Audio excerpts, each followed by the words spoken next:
Now, you're probably wondering what the advantages are, and here they are.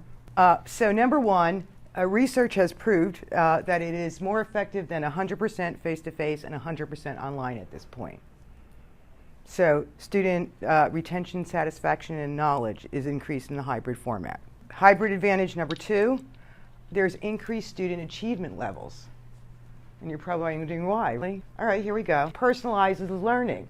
So if you had a student that needed some help, you could send them a tutorial online.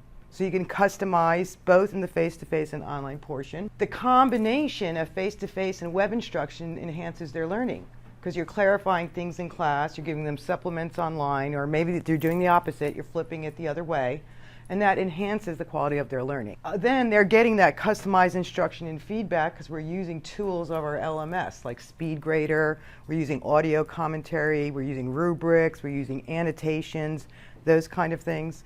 Before you might have just drafted on a paper. In class you might be verbalizing your feedback on top of what happens online.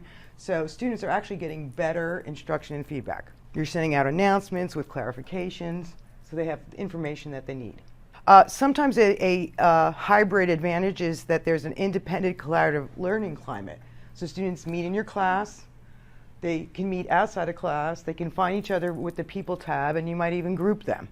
So they're working both in and out of class together, using a range of tools that they need in the workforce.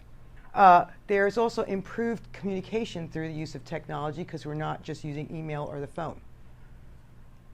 We're using multiple communication systems. All right, well now we have this information on how students are doing through the LMS, right? Which test questions are they bombing? How many times do they log in? All right, where have they been? So we have this data now that we are running through an LMS that we can take a look at and go, you know what, maybe I need to change this, or maybe I need to address this, or maybe the students need a tutorial on this. We could survey them now and collect that really easily. Of course, we could do it pen and pencil all the way too. But data collection really allows us to make informed decisions about how we're changing our teaching and learning in our course.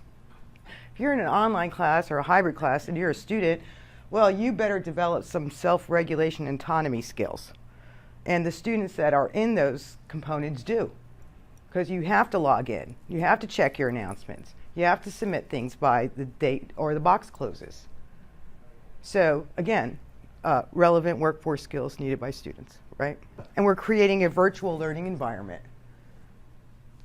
For those of us that like to teach in a classroom, we like our classroom vibe, but we also take those skills and we turn it into a virtual classroom as well.